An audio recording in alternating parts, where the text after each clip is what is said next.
Assalamu alaikum students, I hope you all are doing good. Now this is the last part of our poem, that is The Tigers Forever. In this part I will show you the answers of the questions which I have given you to solve.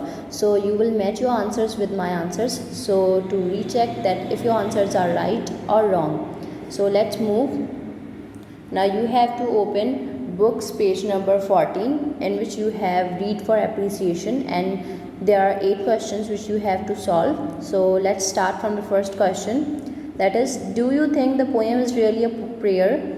How can you tell? Now here's the answer. Yes, we can tell by depicting poet's word as he prays to Lord about the tigers who are pride of jungle. पहले सवाल में वो हमसे सवाल कर रहे हैं कि आप कैसे बता सकते हैं कि जब आपने ये पोएम पढ़ी है तो आपको कैसे क्यों लगता है कि ये जो पोएम है वो एक दुआ है या फिर एक प्रेयर है जो पोएट है वो अपने गॉड से कर रहा है। तो हम लोग इस तरीके से इसको बता सकते हैं कि ये पोएम प्रेयर इस तरीके से है, दुआ इस तरीके से कि जो पोएट ने वर्ड्स यूज़ किए हैं इस पोएम में और जिस तरीके से उसने अपने एक्सप्रेशंस शो किए हैं इस पोएम में, उस हिसाब से हम बता सकते हैं कि ये जो पोएम है वो एक दुआ है जो कि शायर मांग रहा है। Now the second question is, the poet hopes that there will always be tigers in cities और forest. In this you have to simply underline the word कि पोएट कहाँ पे चाह रहे हैं कि जंगल हों, शहरों में या फॉरेस्ट में। So you will underline the word forest like this in your books. Okay, now number 3 is, how do we know that there are tigers in a land? So here's the answer, through the roaring and thunder made by tigers.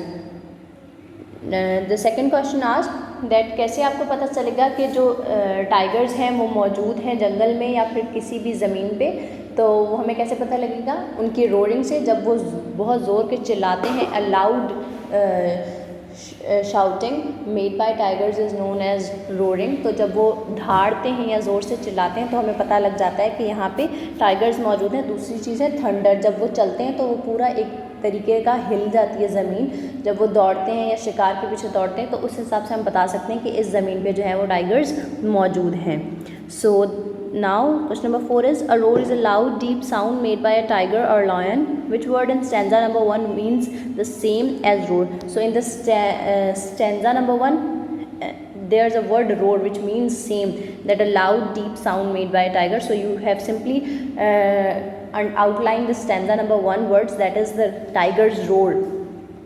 And now the next question, scenting the night wind, what smells do you think the night wind is carrying to the tiger?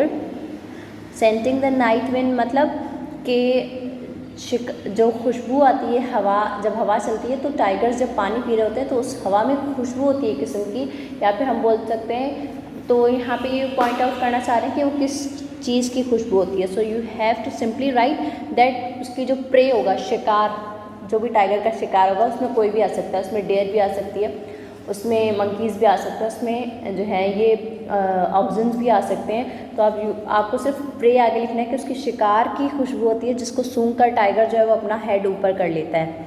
So the next is, the poet hopes that the tiger will attack the herdsman and cattle when they pass by. True और false? It is true कि हमने पढ़ा था poem में stanza number 3 which is the last stanza, उसमें लिखा गया था कि जब हर्ड्समैन गुजरते हैं तो टाइगर जो है उनको जो है वो अटैक करता है।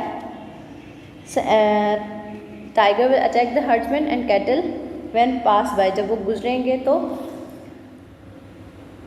उस पर अटैक करेगा टाइगर जो है हर्ड्समैन के जो जानवर हैं, क्योंकि वो एक चरवाहा है तो उसके साथ बहुत सारे जानवर होते हैं, गाय बैल वगैरह, तो उस पर अटैक करेगा tiger. So it is true.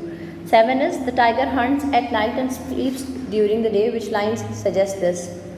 This line is written in stanza number 3.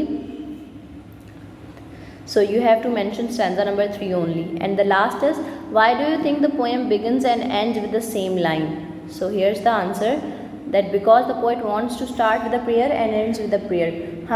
वो हमसे पूछ रहे हैं कि आपके ख्याल में पोएम को एक ही लाइन से शुरू किया गया है और एक ही लाइन पे एंड किया गया है।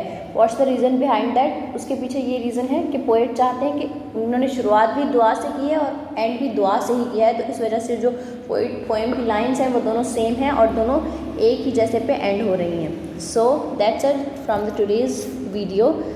In the next video we will start our second unit. So till then, Allah Hafiz.